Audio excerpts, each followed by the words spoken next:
Aloha and welcome back to the Kupuna Connections television program. I'm Cullen Hayashida with the Kapi'olani Community College's Kupuna Education Center.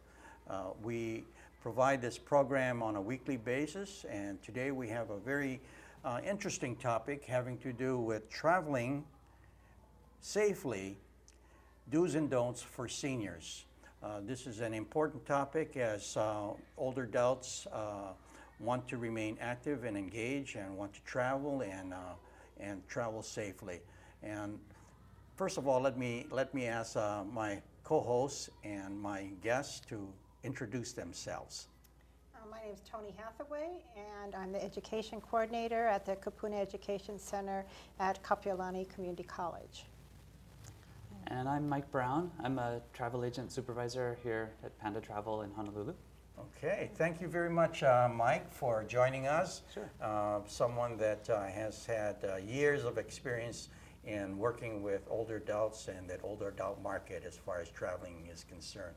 I wanted to start out initially by just pointing out that, you know, we've got this growth of our senior market, many boomers that are traveling both to Hawaii and from Hawaii to elsewhere, and many of them have disabilities.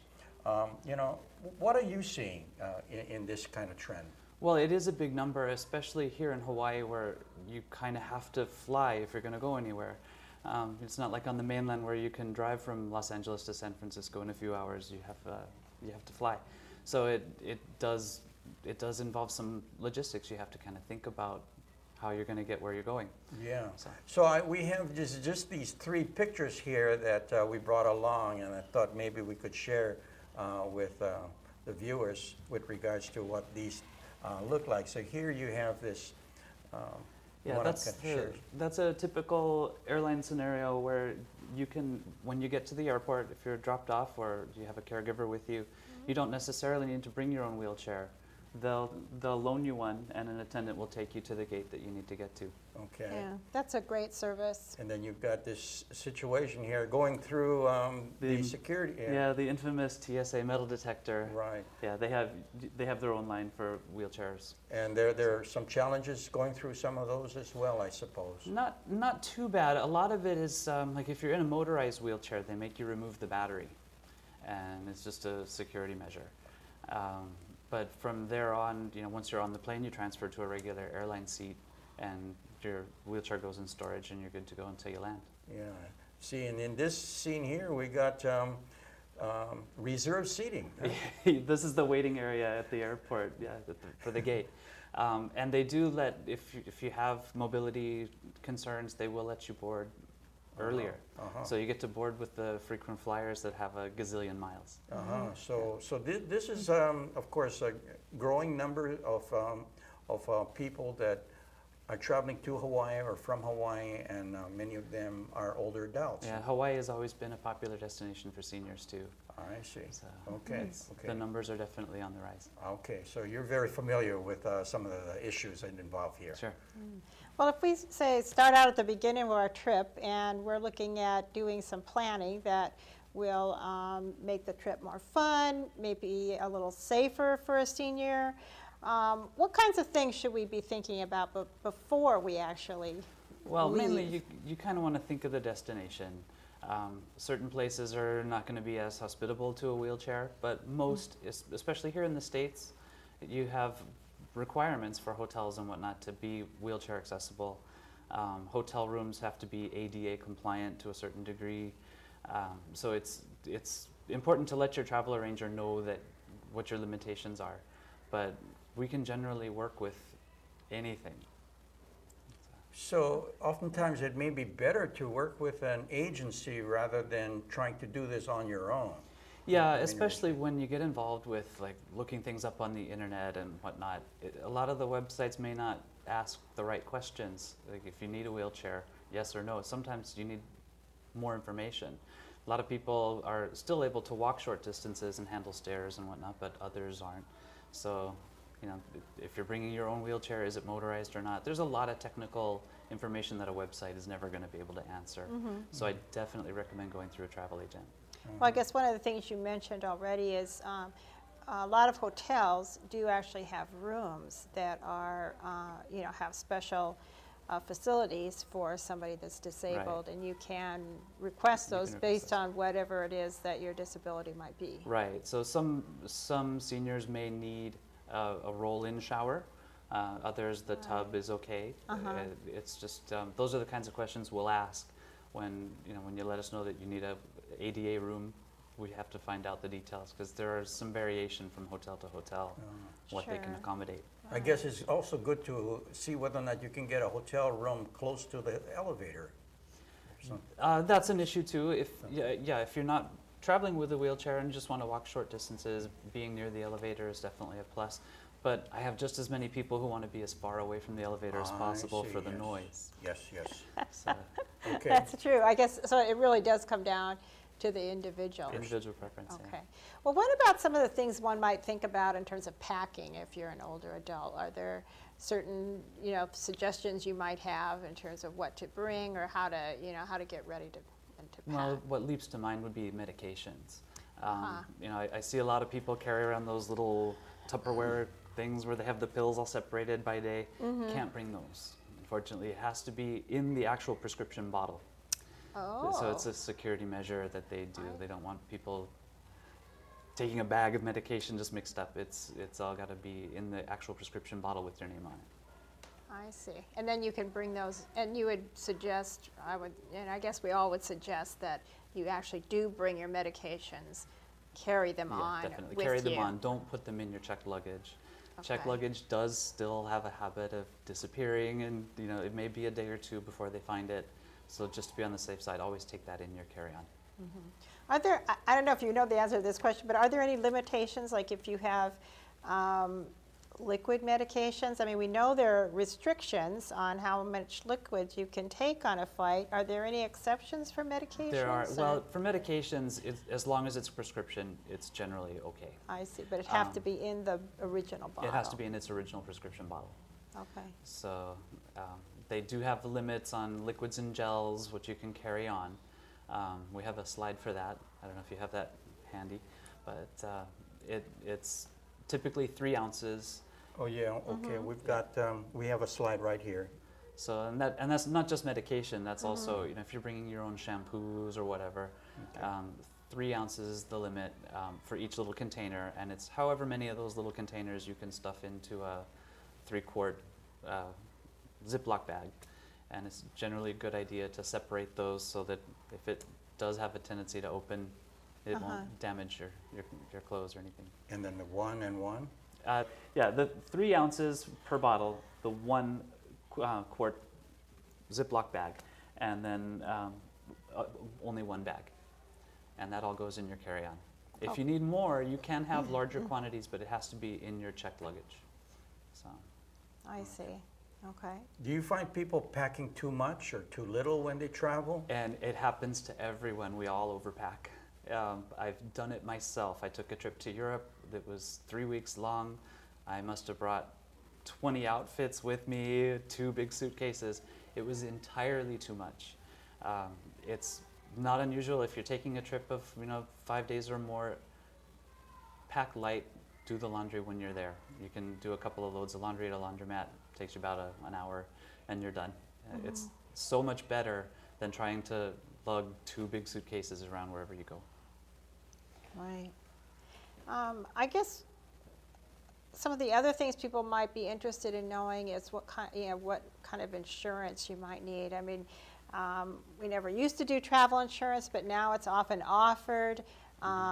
What about one's health insurance? Does that affect travel in any way? Or? Well, the big benefit to travel insurance is the cost of canceling a trip, especially at the last minute. It can be 100% of the trip cost.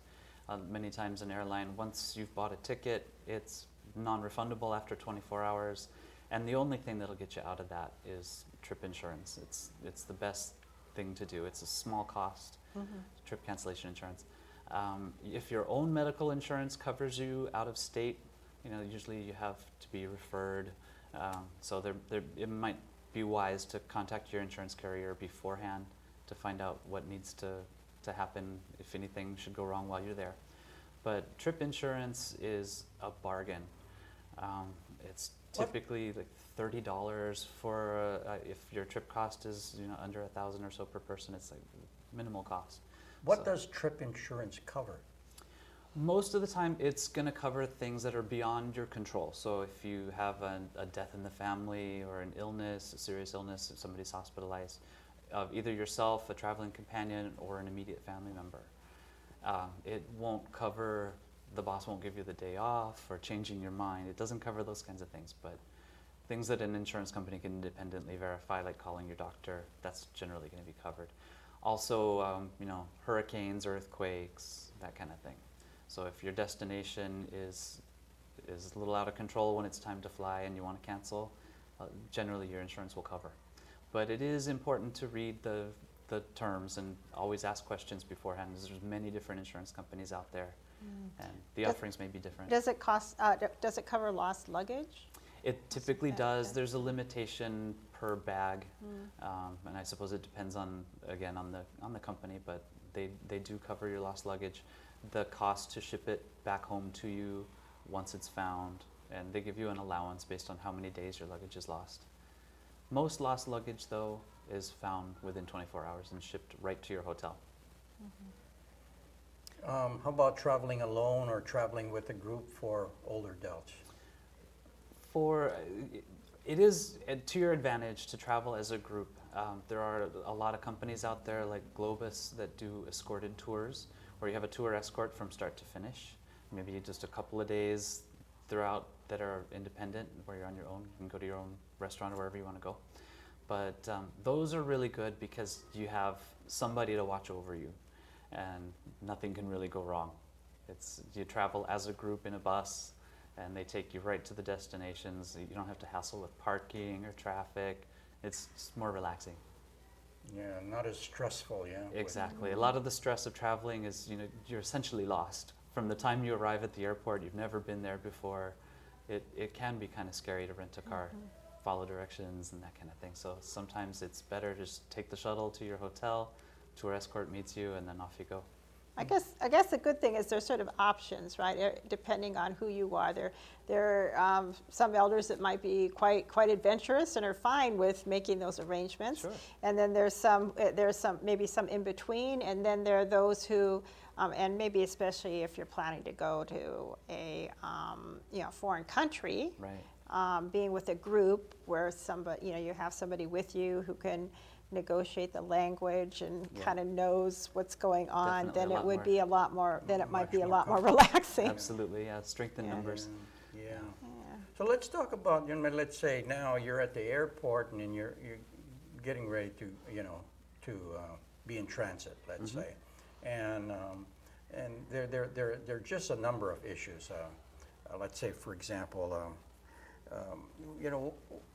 is it worthwhile using curbside check-in, or is there any kind of services available that will sort of expedite or make that whole process of getting through that process, Yeah, definitely. easier? I What would recommend you the sky caps. When you're dropped off at the terminal, you can give your luggage to the airline rep. They'll send it where it needs to go, and it's a lot easier to handle.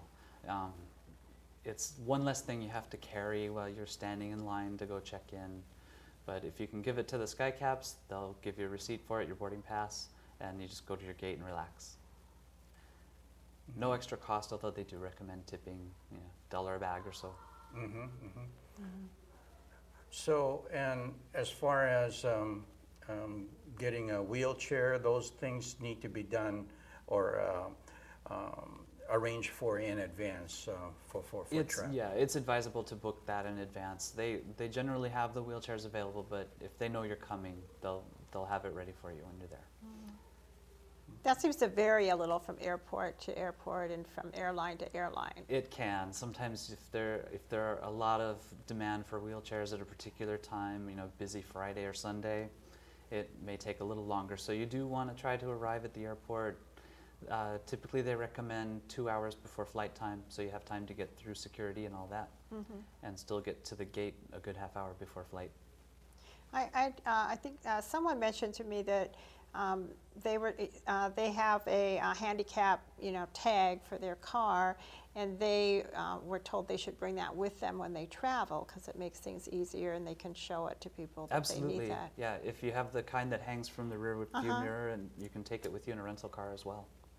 Oh, is that right? Yeah, so you can take advantage of, even out of state where they have the wheelchair parking right up at the front door, you can still use it.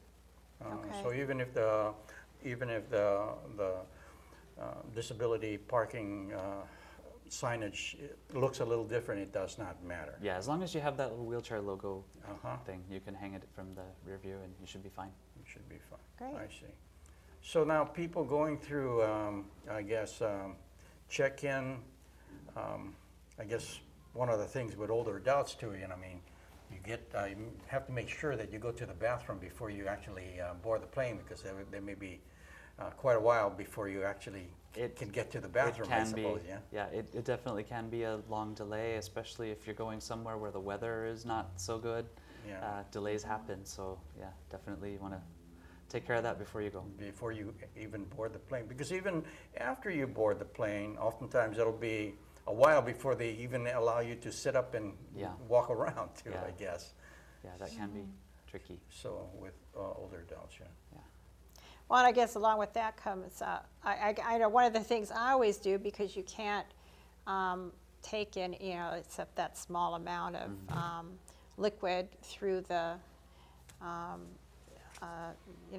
the safety area, I usually do stop and get myself some water when Right. Once you get after through I'm security. through, because you never know. I mean, sometimes there are delays, if maybe you need to take medication or you just need to stay hydrated. I guess that's something a lot of Yeah. us think about when we're traveling, it's a good idea to just, pick something up. Yeah, once you're past security, there's still plenty of options for that.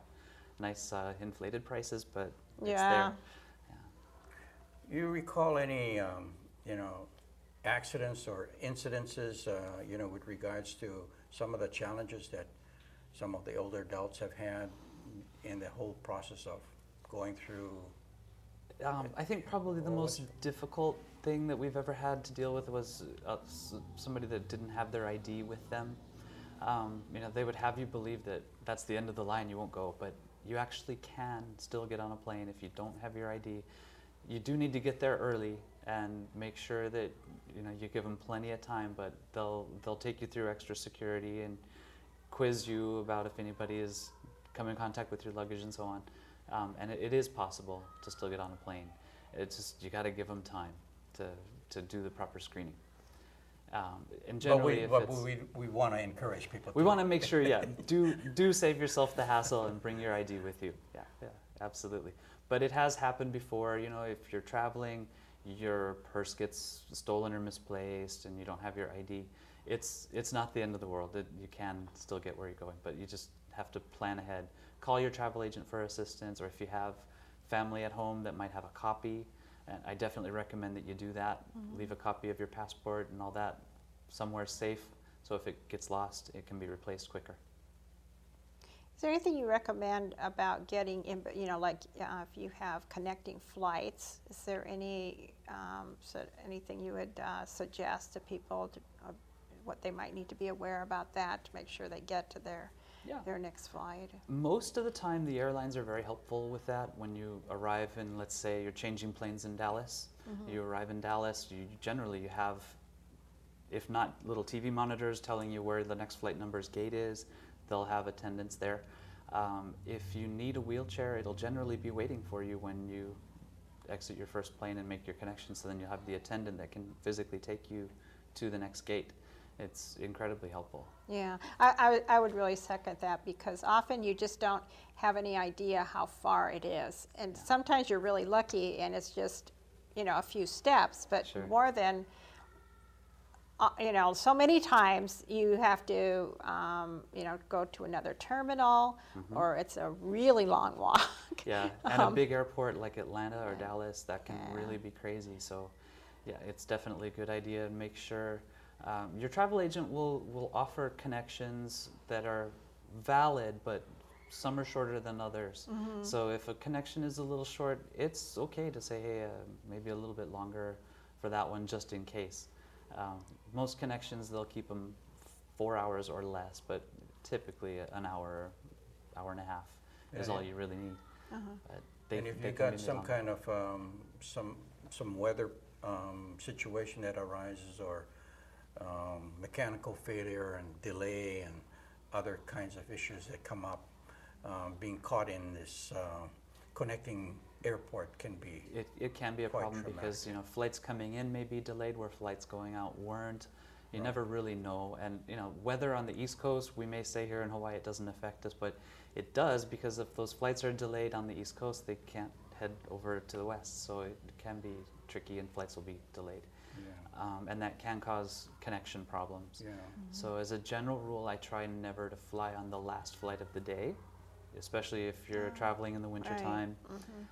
That way there's better odds that there's another flight that you can take in case yours is missed. But at the end of the day, the airline is the one that's ultimately responsible. So if you miss a connection and it's beyond your control, they'll put you up in a hotel if they have to, or get you on the next flight, even if it's on another airline. Yeah. And this is where you need to make certain that you got all that you need to survive with, the water or the medications and that sort A of thing. change of clothes in your Change of carry-on clothes. is a wise choice, even if it's just sweatpants and a t-shirt. Right. Something to pass that time before your luggage arrives. Right. Right. And then how about, so once we get at our destination, I think, you touched on this a little bit, but one of the things people often are concerned about are their valuables and their passport and, their identification, or anything you might recommend to keep those safe. And Well, it should go in your carry-on, for sure. To keep it with you at all times. You don't want to pack your passport in your suitcase. That has happened, and they have to pull the luggage off the plane, and that creates delays. It's not good. But as long as you keep it with you, I don't generally recommend those little lanyards or whatever the case may be. It's better to keep them as concealed as possible. So, passports are still attractive to pickpocketing and that kind of thing. So, keep them discreet, but you do have to show them from time to time, checking into a hotel internationally and that kind of thing. And flying, is it better to arrive during the day or in the evening, or any suggestions there? Well, most of the time, unfortunately, you don't have a lot of choice. Flights to the mainland from here will leave morning or evening, but coming from, say, the East Coast to Hawaii, you don't have much choice. It's going to be in the morning. But as far as safety concerns, flying at night or flying during the daytime, it doesn't really much matter.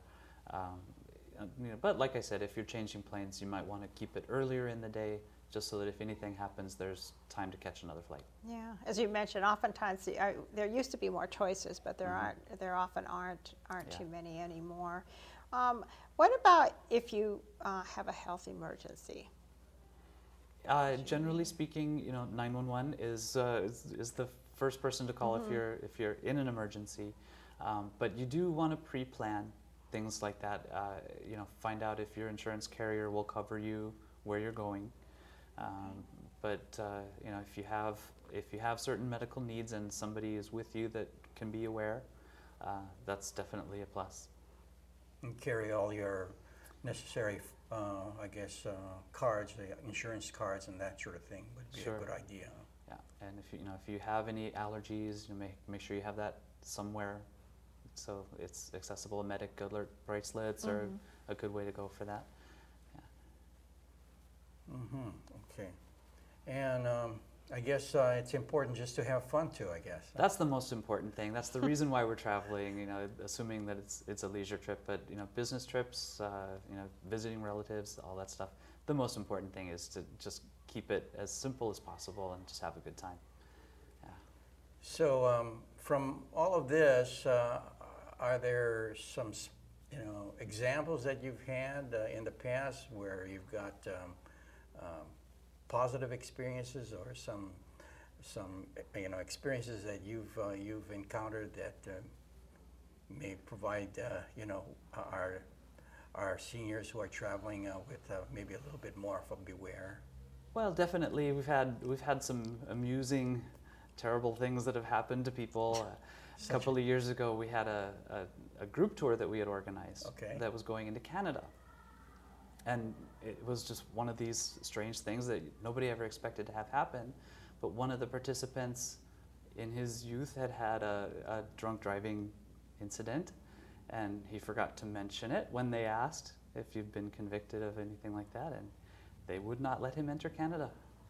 So that created a little bit of turmoil, but we had to keep him stateside. And while the rest of the tour went on to Canada, it wasn't too pleasant. But that's just the thing, Wow, kinda something that far back, huh, that keep you those wouldn't things in think mind. about necessarily. Huh? Yeah, it's different countries have different rules, and if when in doubt, definitely ask. Okay. Well, let's see now.